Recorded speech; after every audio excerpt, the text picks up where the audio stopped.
Welcome, everyone, to another seminar in the FEM at LLNL seminar series. It's my pleasure to introduce Bill Moses, who's the author of Enzyme and other pretty exciting works, but we are collaborating with Bill on using Enzyme for differentiable simulations with FEM. Really great guy. He is on extended visit to Livermore, so if you want to talk to him, he's on and off in the lab until July. So if you want to talk to him, please let me know. I'm happy to set up a meeting. He has an office in second floor of 451. Today he's going to tell us about supercharging programming for compiler technology. Bill, please take it away. Thank you so much. So first off, just to begin, this is not just the work of myself, but represents a collection of really great works from a collection of really amazing people, some of which had pictures that I could find and put on this slide. So first, to begin with, there's been a couple of relatively big trends recently, first of which is the decline of Moore's law, and as a consequence, people need to spend more and more time understanding the underlying hardware, figuring out how to get these things to go and run fast. The second of which is, just a proliferation of different software packages, basically for every domain. And that's because, as computation becomes more necessary to do basically anything that you want to do, people want to write, new packages to be able to do the types of computations that they want to perform. While this is great in expanding everything, it's also bad in which any domain expert who wants to go ahead and run the program simultaneously now needs to understand not just the high-level parts of the thing that they're an expert in, but also how to perform that computation efficiently on all of these different sets of low-lying hardware, how all of these different APIs that exist can be used and put together. The sort of core thesis of what I claim that we should be doing is, rather than the individual user at each stage have to understand all of this, plethora of software and hardware, can we move the burden instead to the compiler to do automatically? So I'm going to be talking about a bunch of different things that we've explored in this domain. So we have Enzyme, like Sonia mentioned, that we're collaborating with, which is to be able to take your programs and give you fast automatic differentiation of that. We have different works such as Taper to automatically understand the sort of parallel nature of your programs and optimize it. We have some different pieces of follow-work such as Polygeist, which represents and derives sort of high-level properties of programs, including the ability to take the parallelism on GPUs and run it efficiently on CPUs 2.7 times faster. We have tensor comprehensions for generating fast tensor arithmetic, autophase for using machine learning to automatically find fastest versions of programs. Since that's way too much for me to be able to fit into just one small talk, I'm going to be focusing on just these two, as well as a really sort of cute way that these two types of ideas can integrate together. So to begin, let's talk about derivatives, which is, everyone's favorite class from either AP Calculus or college. Quick refresher, right? They compute the relative rate of change in, your choice of direction. They're really widely used in a bunch of domains. If you're an ML person, you need it for machine learning, backpropagation, Bayesian inference, and beyond. If you're a scientific computing person, anywhere there's a differential equation, there's a derivative right there. There's a bunch of other sort of really interesting things too. Like as an example, if you're just a pure HPC person, you can just use the same style automatic differentiation algorithm to compute where your relative floating point errors are in your program. So just to sort of, give some pretty pictures, because pretty pictures are nice. We have this original mesh up here, and some folks are using AD to find the relative difference between the original mesh and the target mesh, and, by doing gradient descent on top of it, making it look, in this case, like, the Hello Kitty thing on the left. So what's really cool is that these derivatives can be generated automatically. So we have this simple code here, ReLU3 on the left. We can use an AD tool to automatically generate for us here the corresponding gradient, ReLU3 here on the right, which, since we have, x cubed, we now have 3x squared at the corresponding points. The difference between this and numerical differentiation is, first of all, if you were to take the numeric derivative of your program, we'd say, f prime of x is approximately f of x plus epsilon minus f of x divided by epsilon. There's some theoretical error there, right? Because epsilon, the true derivative is the limit as this goes to 0, and you're never going to have this really divide by 0, so you need to have some theoretical error from that. But also, you're going to have numerical error because the closer you get to the theoretical epsilon equals 0, the closer these two numbers be, which might mean that there's, only 1 or 2 bits at the very end that differ, so you're not going to get all of the precision from that. beyond sort of numerical and other theoretical, errors in getting the actual result out, there's other computational questions as well. So if we had a function that took 100 inputs, and we want to use this style numeric differentiation, we'd have to do a for loop across all of these inputs doing the relative subtraction. What's really nice is automatic differentiation aims to solve a lot of these problems together. So it doesn't come with the sort of relative numerical or theoretical difference of epsilon. It sort of gives you the, derivative of sine, cosine, x squared is, 2 times x, etc., without this intermediate step to generate it for you. And also there are different algorithms that can either give you the derivative of all inputs in a single sweep or the derivative of all outputs in a single sweep. Now, there's a bunch of different ways that people have done this historically. The most common one that people have seen is, let's create an entirely new domain-specific language where everything in this language is explicitly able to be differentiated. So if I were to take my really simple ReLU3 here and use a tool like TensorFlow or PyTorch, or if you're a graphics person, there's one for graphics called diffie, and there's a lot more than the ones that I named here. We would represent our ReLU3 function by rewriting it inside of this TensorFlow form. Now, unfortunately, TensorFlow doesn't really understand conditionals. So to have this conditionally execute how we have to shove it inside of these extra anonymous lambda functions, put it inside of the TensorFlow conditional, and it sort of emulates the behavior that you would expect, which the fact is that, these DSLs tend to be fine-tuned for a particular domain, right? If you're using TensorFlow or PyTorch, if you have something that looks like the super duper common ML models with your convnets, they probably have an existing primitive for whatever.convol. But of course, if we're doing something that's minorly different, or like trying to write something by hand, not using those primitives, it may not be possible to fit. And even when it does fit, it may be a little bit difficult to be able to write, especially for performance. So if your DSL exactly sort of matches exactly the type of code that you want to do, it can work really well. But if it doesn't match, then it's not necessarily going to be as great. And regardless, you got to rewrite the whole thing. Second approach, let's not make an entirely new language.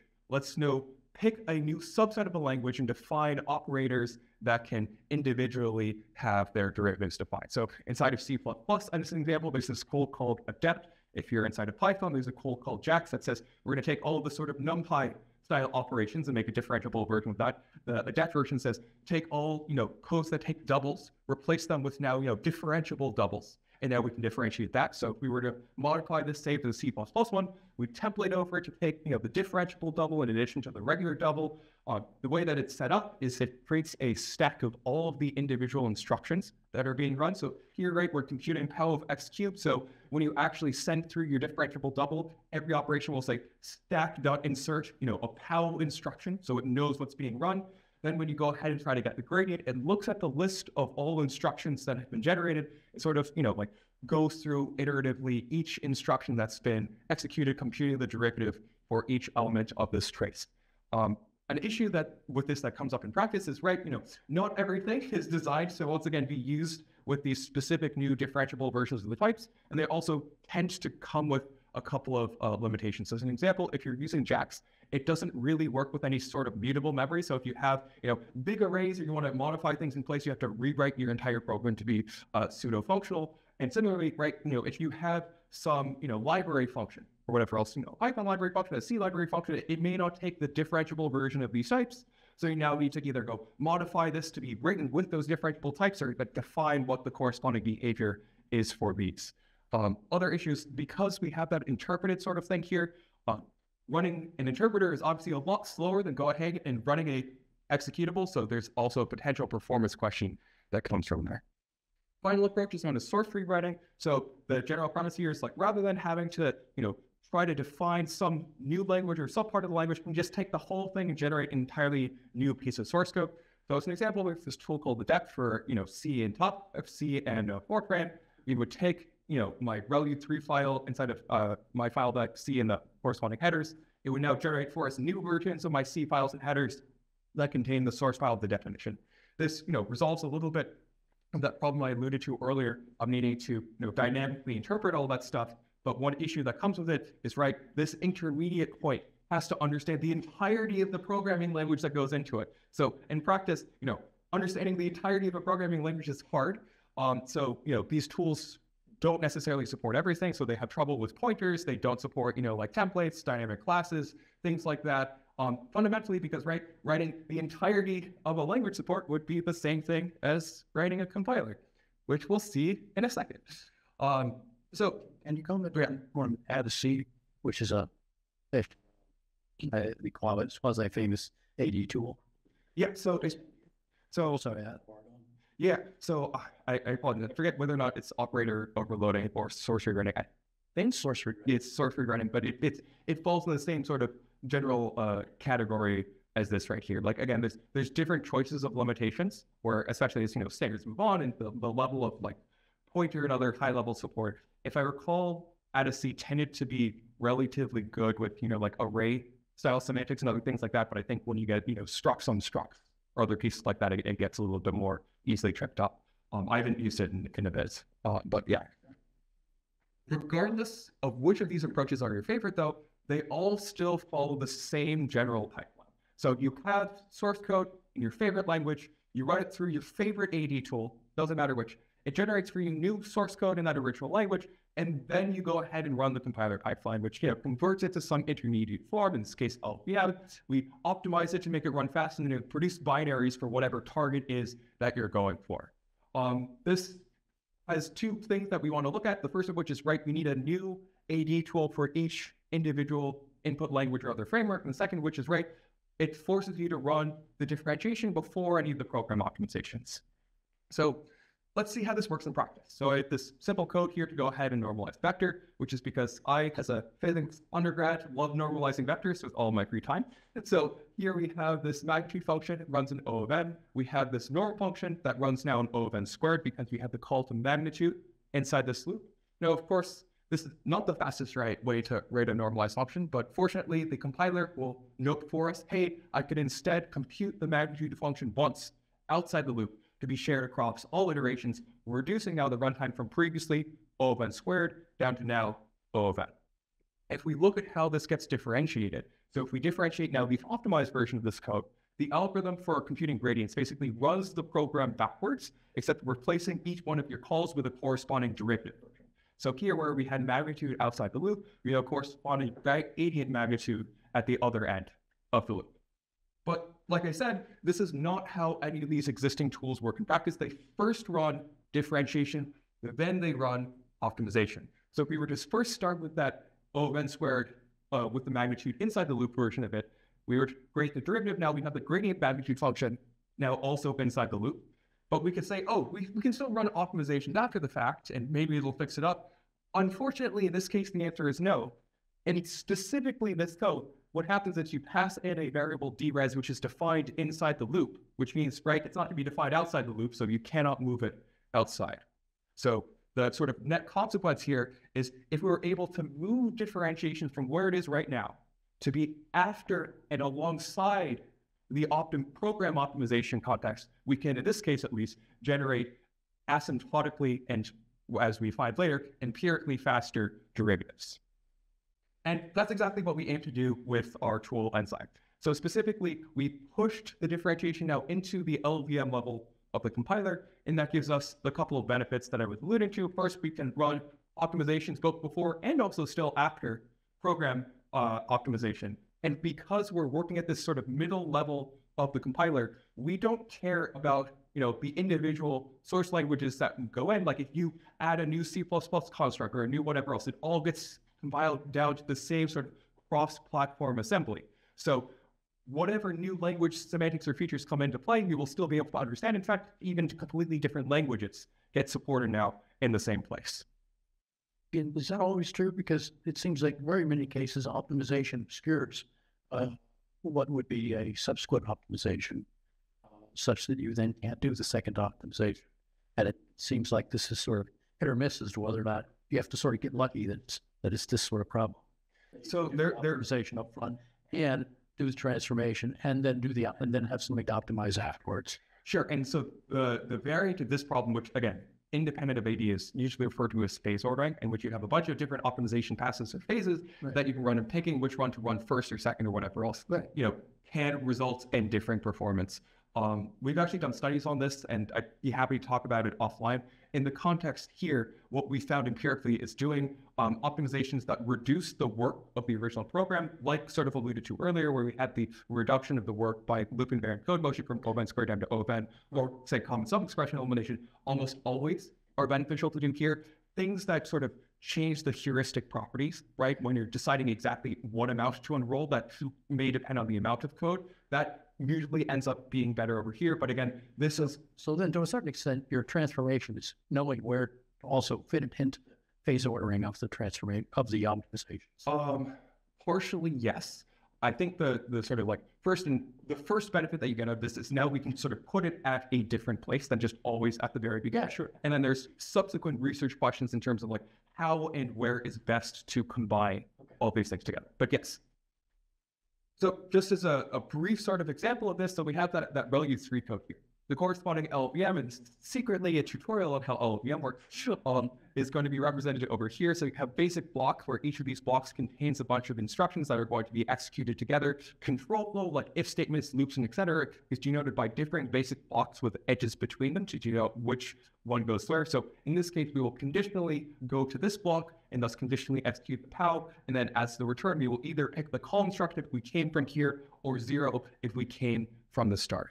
If we wanted to go ahead and now use Enzyme to automatically differentiate it, say in C, and we actually recently made some much nicer C++ syntax that didn't make it to these slides, we would say, have the magic Enzyme autodiff function pass in as a pointer the function we want to differentiate, and then the function arguments to it.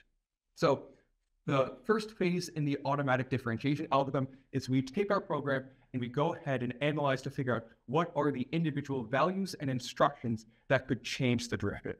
The reason why this is very helpful is if we can prove that you don't need to differentiate an instruction, right? You can run a lot faster because we don't need to bother differentiating it. The other reason why this is particularly helpful is some instructions don't have a well-defined derivative. Like if I was going to ask the question, what's the derivative of the thread ID function? This really doesn't make any sense in context, so we don't want to differentiate with respect to it. And it also doesn't change the net result.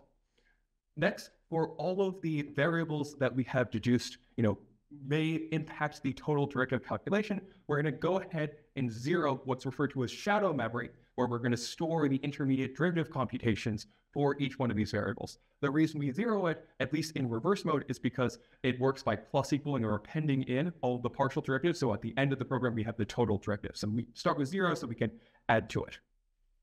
The next process is for each one of those instructions that we saw that impact the overall total derivative, we're going to go ahead and compute what's referred to as an adjoint, or sort of like the derivative propagation rule.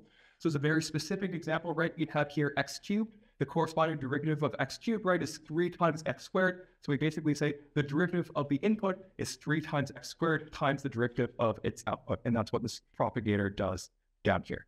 Now, of course, we can run optimization on this code and we get something that looks like this once we do all of the sort of simplifications.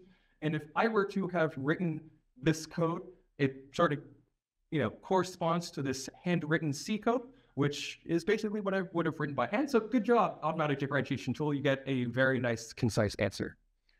Now, of course, the sort of like mini example isn't necessarily how this will behave in practice. So the first set of experiments that we did is we took a benchmark suite of both ML and some scientific computing codes, and we wanted to study the impact of just moving the automatic differentiation algorithm into different places of the compiler. So, of course, all of the existing tools and the references that after that are Topnod, which was the state-of-the-art source rewriting tool at the time, Adaptive, which was the state-of-the-art operator overloading tool at the time, all have to run before optimization. We have them run AD first and then optimization. We also have a reference pipeline that, just in case our implementation has faster or slower things than these two, we can have a sort of like uplatable hypothesis. So run it as it had been implemented at the very start, so we can just see the impact of moving it. And of course, we have our Enzyme pipeline, which first runs optimization, then Enzyme, then additional optimization.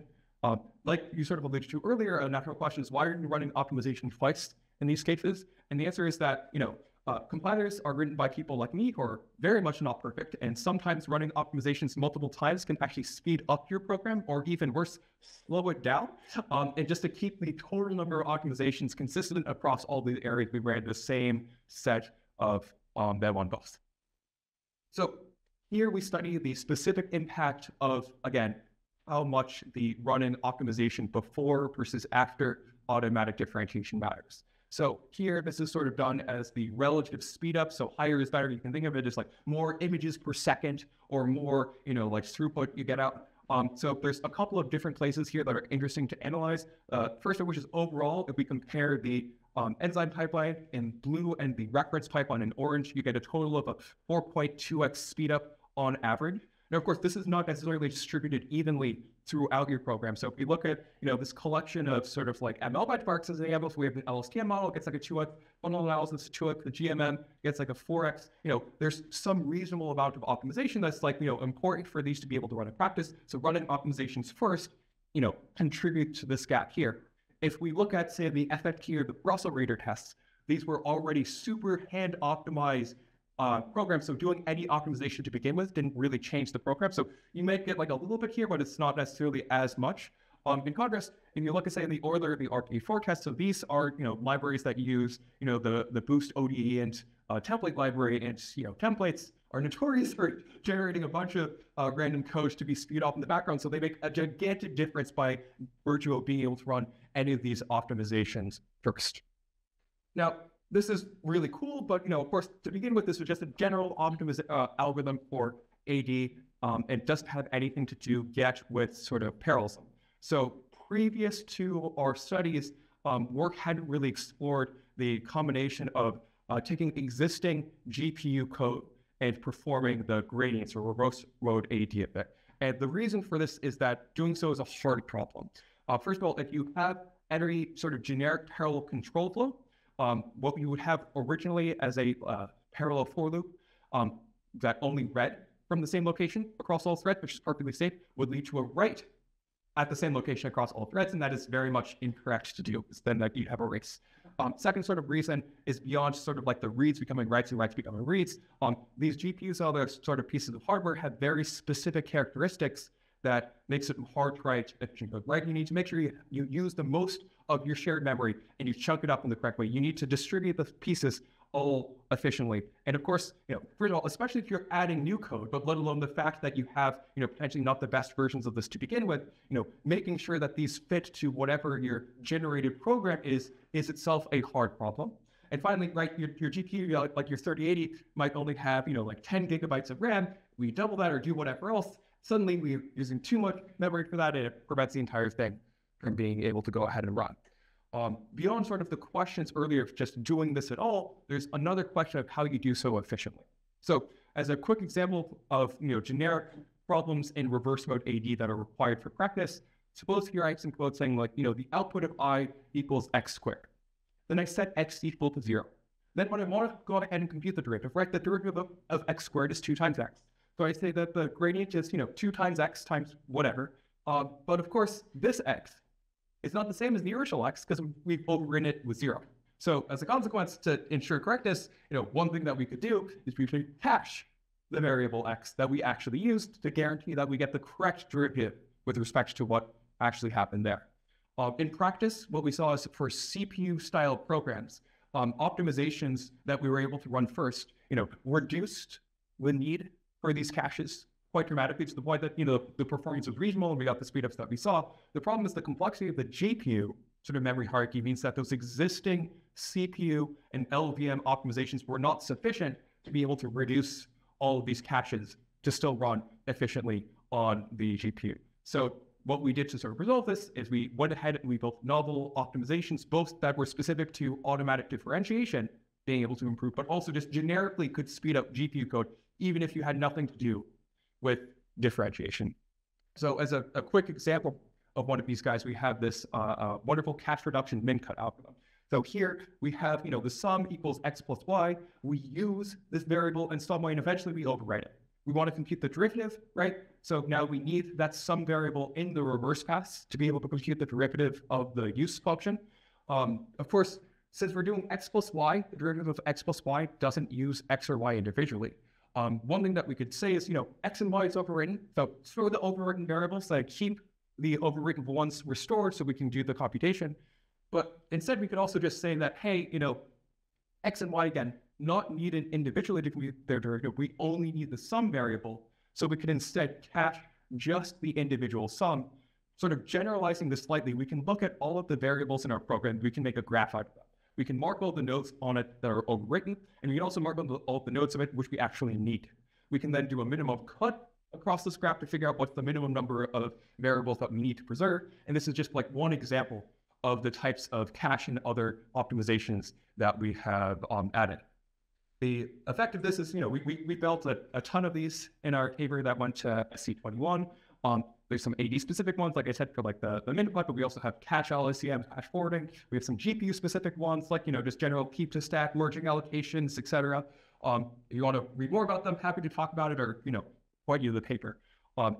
We went ahead from here and we took a collection of different GPU benchmarks. Again, one of the benefits of working in the compiler is we can sort of implement this in a way that A, doesn't matter which programming language that you write it in, but two, it doesn't even matter which GPU you decide to write it for. So here we have two discontinuous Galerkin kernels, both written in Julia, one for ROCm, one for CUDA, and here is a bunch of C and C++ GOE proxy apps that we went ahead and ran to sort of now explain what happens under the hood for these things. This is showing the relative overhead of computing the derivative and the results of the original simulation in terms of the amount of time it would take for the original simulation. So as an example, I take my, say, original RS bench code, right? I run it, maybe it has millions of parameters or whatever else, I get a result.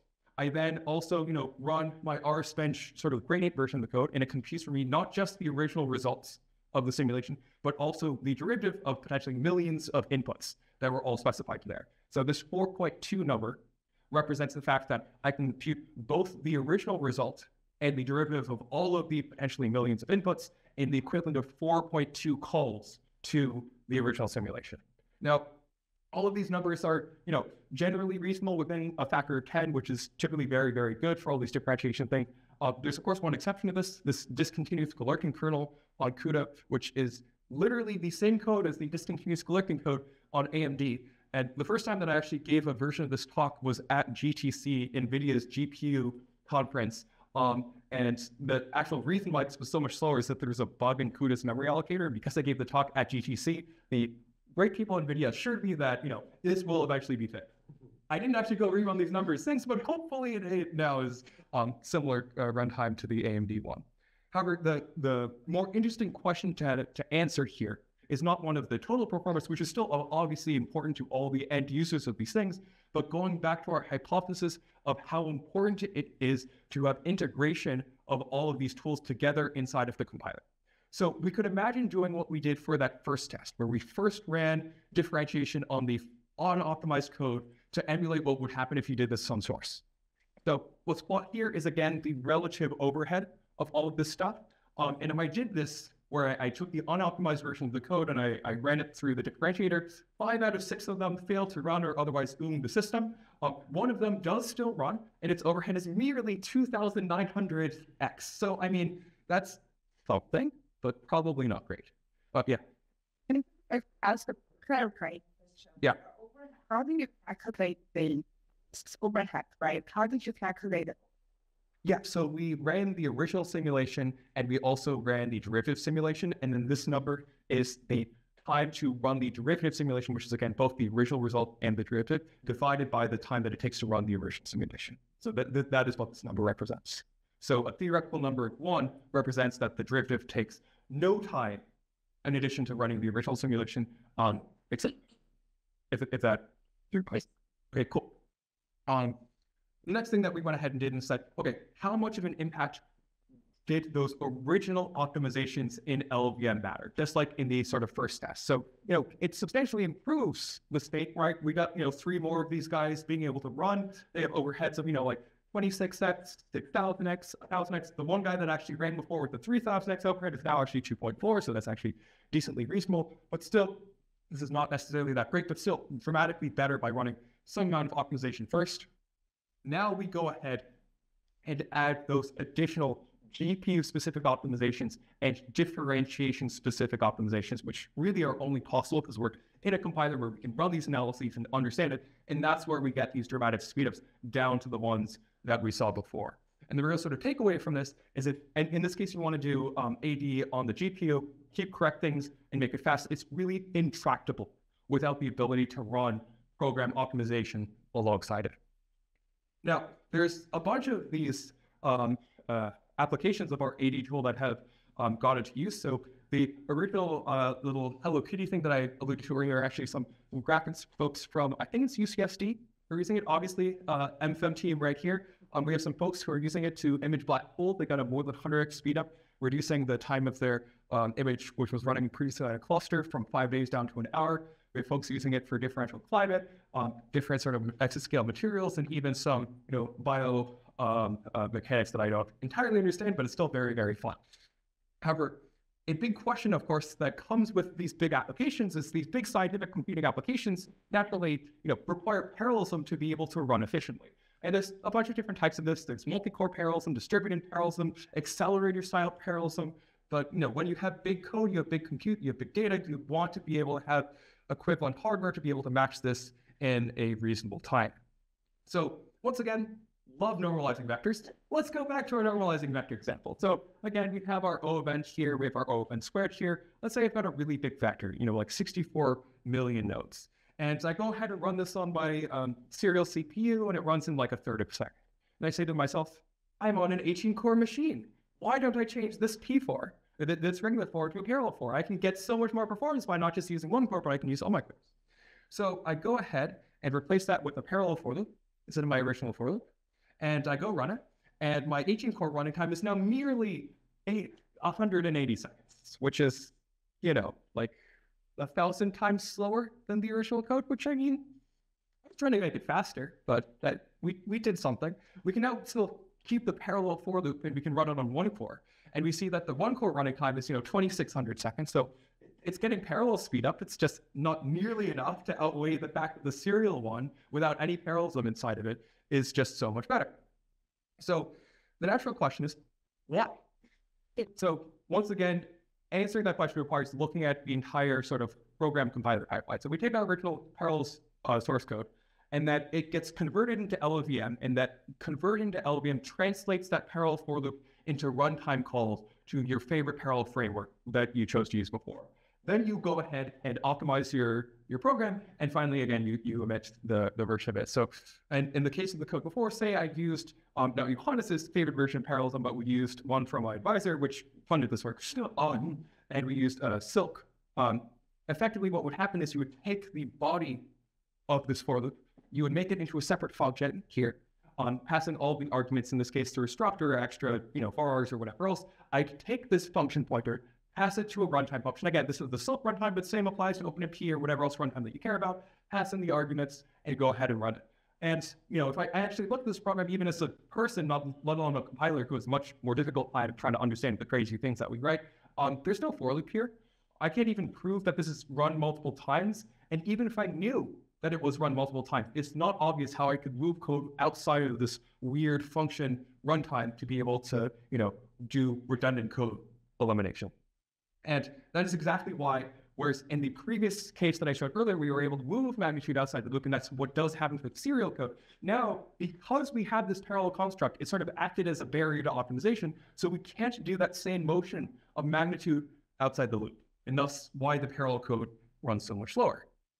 So, same thing, that was actually a simplified example. If I take an even simpler code, no parallel for loop, and just we have a Fibonacci with a spawn and a sink, this is actually even a simplified version of the code that's emitted there, right? We have all these set jumps and other frames and other things. And, if I don't want to read this, there's no way a compiler would be able to read it and understand what's happening. So more realistically, there's a bunch of stuff in the way that prevents it. Oh, yeah. So which compiler do you use to generate that? I think this was the playing fork, or the fork of Clang that includes Silk support that was at one point maintained by Intel, but this also worked with GCC and generated something if you use the Silk runtime from it. There's, again, this specifically is using Silk spawn and sync keywords, and you can see that from these. You can use, OpenMP and generate, not the same IR runtime calls, obviously, because each runtime will have its own calls, but a similar style closure being captured for the whatever runtime that you care about. Yeah. Now, the idea that we basically said is, okay, rather than lowering all of those parallel runtimes into these crazy runtime constructs, what if we actually put that into the compiler IR that understood what parallelism was doing? So we extended the LLVM representation with new IR constructs for parallelism that hopefully enable it now to run optimizations, just like we saw earlier, happening by hand, or in the AD case, for AD. So naturally, when we first did this, we reached out to the LLVM community about previous work, because introducing parallelism isn't actually a new idea. Plenty of people have tried this in the past, and the response that we got is trying to put parallelism into a general sort of compiler designed for sequential programming is going to basically break everything. You need to rewrite every analysis and optimization to understand parallelism, lest you create incorrect behavior. And like the 4 million at the time lines of LLVM, I think it's grown to like 8 million since, would have to be modified in order to make this work. And that's a significant reason why doing so would be a problem. An example of one of these sort of earlier approaches that people looked at is like, if we consider this FIB example, where we, on one task we execute FIB of n-1, and the second task we execute FIB of n-2. A IR representation previously explored was to say, we fork off, in one of these, forked CFG nodes, we run the FIB n-1, in the other one we run the FIB n-2, we have a join node here, and so on. The problem with this one as an example is that join breaks a fundamental compiler assumption in which, you only have the sort of variables defined that are dominating you. So you have this sort of implicit assumption that you can only see those variables, but here, right, you need to sort of move in both the variables from both tasks. And that's a fundamental assumption in the compiler that now is broken by a framework like this, thus requiring these sort of significant rewrites to all of the passes and analyses to be able to be represented. The way we went about doing so was, rather than sort of representing the, in this case, task parallelism, symmetrically, we chose to explicitly represent it asymmetrically. So now we have this magical sort of like detach instruction that, as the first successor of it, is the task that's going to be spawned off, and that it will continue executing code in the sort of follow-up until it hits a synchronize, at which point the synchronize said that all of the detached tasks in the current scope are guaranteed to complete before executing any subsequent code to it. It's part of the reason why this is really nice is, if you look closely, or if you look a little bit further back from this, if you pretend like this detached statement didn't really represent a parallel sort of like task create, this looks basically like an if statement where we conditionally execute the code here and otherwise go there. And that's the previous problem that we saw about, the guarantee that all the variables here were testable is no longer a problem, because, the if statement will not have it. So we need to transfer this via memory anyway. So we've seen the explicit store and load consequently. The nice thing about this as well is that it represents simultaneously a way of executing your code serially, as well as a way of executing your code in parallel. So if you only had one thread, you could, going through this detach instruction, execute this guy here, then continue branching to this guy, and that is a valid serial execution. So there is one sort of caveat with this, which is that the form of parallelism being represented requires it to be legal to execute your code serially. And this actually turns out to be really important. Specifically, when we look at this sort of replacement of the parallel constructs with the corresponding serial constructs, right? We replace this detach with the branch here. We replace the reattach with the continue, and the sync becomes a no-op.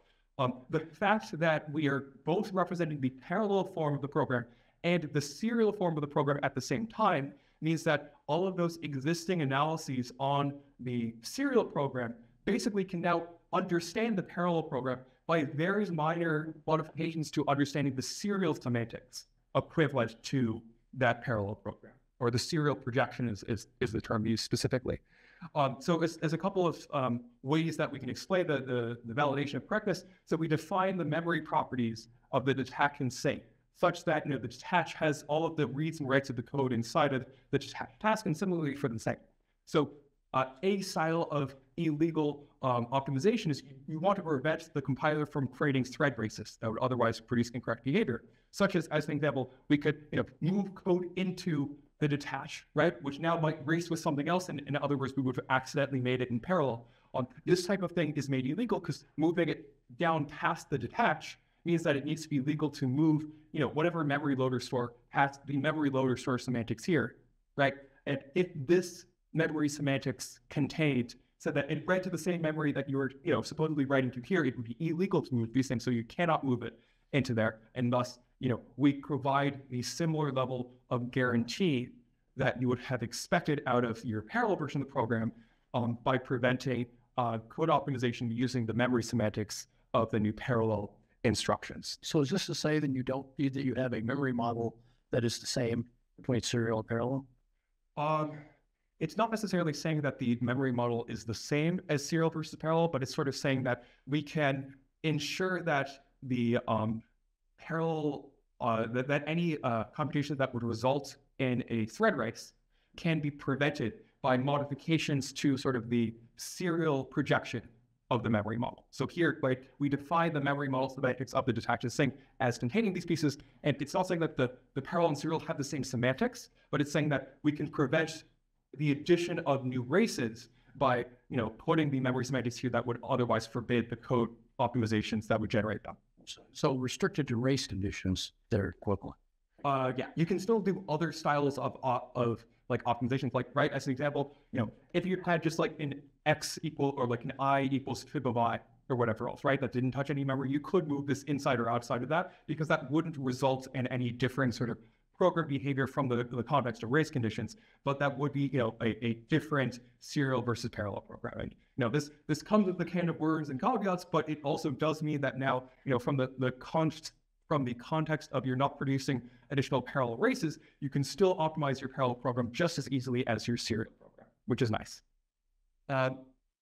So the rough gist here, which was the important part for making sure that this was, amenable to an existing compiler without me as a sad grad student having to rewrite all those 4 million lines of LLVM, is that now, as a consequence of this property, those existing serial optimization patterns, including new ones that people in the community might go ahead and develop, don't create additional bugs, which is good. Thus, we can now replace our parallel 4 compiler with the variant that we have built with our representation of paper on the inside. And now our 18-core running time is 0.81 seconds. Our 1-core running time is 0.31 seconds. An important thing to sort of see between, as a number, is the comparison between serial running time and the 1-core running time. And this develops what's known as sort of work efficiency, right? Creating parallel threads itself takes additional overhead to set up the threads, and as we saw before, could prevent certain styles of optimizations. So now we have really good work efficiency because the relative difference between these two numbers are 97% the same. Of course, in practice, you probably want to run this in parallel, but the fact is that we're not producing additional overhead or that much additional overhead from the parallelism itself. We, once again, because we like to test things empirically and see how they work in practice, did this on a benchmark suite. So here, the relative efficiency at 1.0 is exactly the serial and the parallel code on 1.4 get the same performance. The sort of reference pipeline, which is the version just going through Clang directly for result, with none of these additional modifications step between the overhead and the green dots here, and taper is the one in the X in terms of the relative efficiency. And the sort of the easier way to sort of read this program as a takeaway is for roughly a third of the programs, you get a 33% speed up.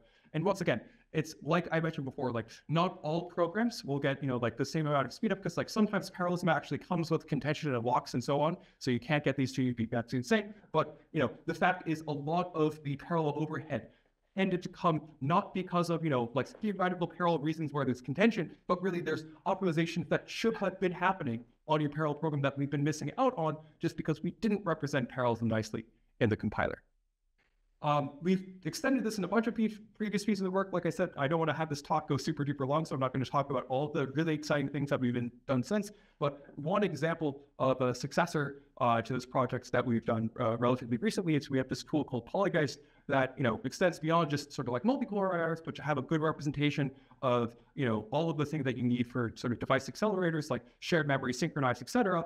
And as an example, we can look at this, and this came from literally one of our benchmarks that we saw. We can now optimize a way the synchronizes, we can optimize and understand these things. And we turned out that, this barrier or synchronize was completely unnecessary, and our optimizer got rid of it because we could understand what this meant, as opposed to it once again being a we don't understand, we're going to stop all optimizations around it. We can get rid of a bunch of unnecessary, stores and loads to shared memory, because we can just pass them in a register, because they will always be to this, to the individual same thread. This is, the ability to do this nice representation is actually what allowed us to get a significant speed up, in this case, not just on GPU code, but because we had a representation that was sort of universal to whatever backend that you want. We just represent parallelism, not necessarily representing that this is going to be a device-specific parallelism. We can take programs written in one programming model, as an example, this is CUDA, and we can replace it to go now run on a different programming model, such as a CPU. In particular, we took, as one of several different benchmarks from this paper, PyTorch's existing GPU backend.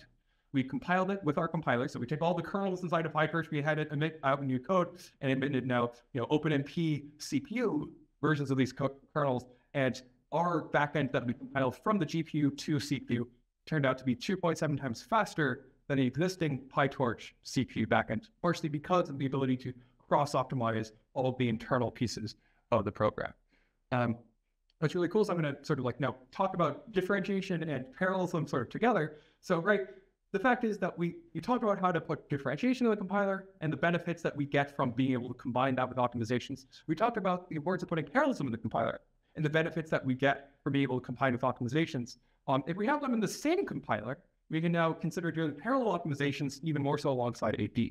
So we have this paper from SE22 that extended our model of differentiation to deal with sort of arbitrary forms of parallelism. So we have MPI styles of parallelism, we have OpenMP or True Thread style parallelism, we have individual task sync sort of parallelism, and the sort of overall truth for how you differentiate parallel code, at least for reverse mode or gradients, is that your logical sort of dependencies get reversed. So your spawns become sinks, your sinks become spawns. And with that and a couple of other things that are required, you can now get efficient differentiation of your now parallel code for whatever parallel platform that you care about. What's really fun is that, like I said earlier, there's a benefit to having both, the AD in one compiler representation as well as the parallel in one compiler representation. So as an example, here this is, I think, the PUDE benchmark, but it might be a different DOE proxy app. In any case, we on a single machine with many threads, there's actually two CPUs on it. So the first CPUs are on one device, the second CPUs after 32 are on a different device. And we were to look at this blue line here, which represents the original code. This is the relative scaling behavior. So, ideally your line is this y equals x for perfect scaling. We see that the original program gets perfect scaling, which is great, well orchestrated program. We can look at now the derivative program and its relative scaling behavior. So, between 1 and 8 threads, it scales just as well, the gradient, as the original program, but around 12 threads, it kind of cuts off here where it no longer continues to scale, and depending on how many threads you give it. However, if now we don't just run, our regular optimizations from LLVM first, but we in fact introduce now OpenMP specific optimizations, like sort of the style of parallel optimizations I talked about earlier, running now differentiation alongside those OpenMP style optimizations. Now the gradient, which is shown here in blue, exactly sort of perfectly scales alongside the original program up to the 32 threads. There's a little kink here because of, the NUMA multiple CPUs, and that it continues to scale once again. So the takeaway from this is, not only is it useful to have these individual sort of high-level representations in the compiler to be able to optimize and benefit from all these features, but in fact, having all of these guys in the same piece as opposed to, individual DSLs for everything that you're doing produces compound benefits. And so TLDR, there's been a lot of really wonderful stuff done by myself and others on a bunch of areas. I talked about the ones involving differentiation and the ones involved in parallelism. All of the code artifacts and things that I've also discussed are explicitly open source. We love working with people and in open source and making things usable. And if any of this, either research-wise or just I want to use some of these things is fun to you, please reach out. Thanks. Yeah. Caroline, maybe I missed some details. So for your top tier and IR, how did it helpful and speed up your original vector normalization part of full program? Where the speed up coming from? Yeah, so in that specific, the mini test case here, basically by having this as the sort of like spawn sink as opposed to the opaque runtime call, it made the parallel for, once again, look like a for loop, specifically a for loop that you could do the same loop invariant code optimization and then move this out of the for loop. So whereas the version where it did not understand at all any of these runtime calls and get stuck, the magnitude once again remains inside the loop. The version with a good understanding of parallelism, which means that this is still understood by the compiler to be a for loop, could once again still move this outside the loop, improving the runtime to what we see here on the right. So you essentially just move it outside of the part. Or yeah, we move the magnitude call outside the for loop. Okay, yeah. so you just eliminated the overhead or parallelize the loop essentially.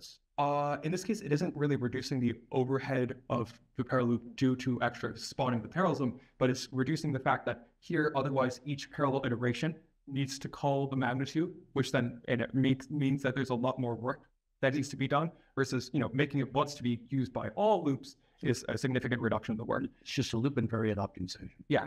And I like this example not because it's the only optimization that applies or matters, but sort of it's an easy way that sort of illustrates optimization that you have that can reduce work and otherwise improve the performance of your program. Interacting with any of these optimizations with these high-level structures produces benefits. And so this applies to common expression elimination, Taylor recursion elimination, loop invariant code motion, and whatever else fond optimizations you like under the sock. Yeah, and for follow-up question, I'm still not convinced how much work and it would be to add the parallel IR because in real OpenMP code, there are concepts of reducing firmware logs. If you want to support, I'm not sure how much semantics and your IR already supports. If you want to support all of them, what would be the additional work? Yeah, so this work, just all other contextualized things, it's actually one of the first projects I did in my PhD circa 2015, but still the one that's a good representation of parallelism. The more sort of advanced follow-up ones include this and other sort of OpenMP opt style stuff in discussion with Johannes. For this representation specifically, unlike the other advanced ones, the way that reductions are represented is sort of you would have a store equivalent inside of here and the load equivalent inside of there, and we have what are called sort of reducer objects. So they represent the fact that you could have sort of a linear trace with a combined operation between them, which then means that you can do not just optimizations on the parallelism structure here, which is sort of shown, but you can also do optimizations with respect to the parallel reduction structure. In addition to that, I think that the subsequent IR variants, including the ones in, as an example, polygase, or the ones in OpenMP opt, the polygase one is based off of a slightly higher level IR called MLR, where we have reductions as sort of first class on the parallel loop construct itself. OpenMP obviously has the different forms of runtime constructs as well for doing runtime. So the specific representation of reduction will vary depending on which of the IRs you choose. And again, this is an active area of research between myself and several others in the field. But discovering the best ways to do this is partially still an open question, but also one that provides significant benefits. Thank you. All right. Other questions? Or minor one. So I guess the enzyme generates me this a derivative function. How do I call it? Yeah. So we have a lot of different ways of doing so, partially which depend on your programming language, because we work beneath the sort of syntax level of most compilers. In C or C++, we have a couple of different ways. So we have some sort of magic runtime functions that you can call, and then it will basically call the derivative style function. We have a different variant of this that will return, say, a function pointer, because again, what's happening under the hood is all we need to do is we take an existing function like this one, and we'll generate it. Inside of C++, recently, this has actually worked with Sam and Julian and a couple of others. We now are using some nice template magic that will make it a lot cleaner than using bar args, sort of C-style functions. But effectively, the way you do so is you have this, Enzyme autodiff equivalent magic function that you would call with whatever arguments that you would like to differentiate with respect to. What if it's a two-dimensional function with long version? Yep. So you would just have additional arguments. So specifically, the model for forward and or reverse mode differentiation is in the forward mode differentiation, you would get the sort of Jacobian vector product, and the reverse mode you would get the vector Jacobi product. So if you had here, right, let's talk forward mode for a second. You had like two variables x and y. You would pass in the derivative with respect to x that you would want to propagate. Or you go to the whiteboard for a second. So it's like easier apologies to those on Zoom. So suppose you had something like correlate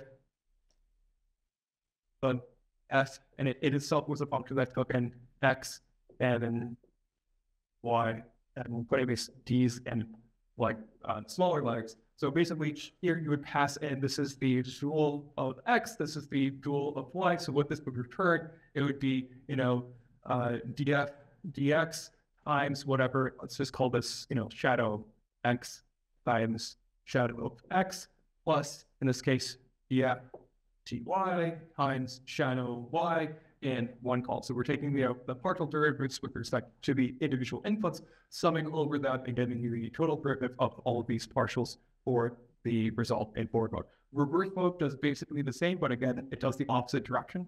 This is why it computes a gradient. So it computes, if you had grad f, it computes for you, and we had x, y, z. Now suppose that f itself were a function that didn't just return an individual schema, but it returned a two numbers. So we have, f of x, y, z. It returns two numbers, u, v. We could then pass in the corresponding du, right? So, or the shadow u, shadow v. So then we would compute, what is the derivative with respect to the first element of f times whatever partial seed that we want to give it, plus the derivative with respect to the second return of that, plus the partial seed of whatever you give it. Thus, my previous comment that if you imagine, f as being, and the total derivatives with respect to all inputs and all outputs, a Jacobian, depending on whether or not you pick forward or reverse mode, you will do the vector product or, in either axis that with forward or reverse mode. Sorry, this was slightly high level and weighty, so it might be easier if you want to sit down at one point later and get high about specific. All right. We have a question online from Robert. Robert, do you want to unmute and ask it?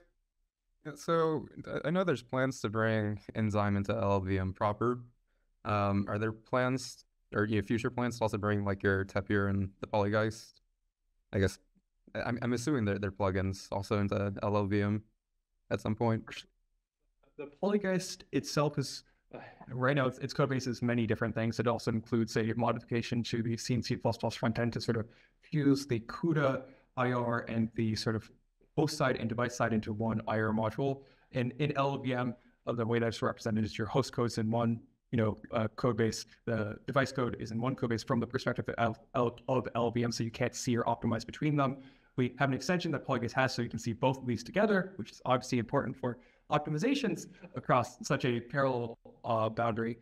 It's Polygeist, as an example, is presently an LLVM incubator project. It's at github/LLVM/Polygeist. Probably the thing that's going to happen, and we're in talks with some other folks, such as the Clang IR folks who are doing sort of the front end pieces, while we're slightly more interested on the IR internal level pieces. We're hoping to probably get to upstreaming the relevant parts of that into the MLIR subcomponent of LLVM. The sort of successor work to the taper is still being maintained actually as a, inside of a repository called like GitHub/OpenSilk/OpenSilk project, which is a fork of LLVM. But I think most of my time, and especially Johannes's time, is sort of bringing more of those ideas into the OpenMP sort of like side of the LLVM optimization sort of area. So the answer is, depending on which one of these, there are different answers for where the code is and how it is being upstreamed. But the general premise for all of these is to move this into sort of like a universal, upstream LLVM version, which, again, depending on the specific code base, has different ways there. Okay, thanks.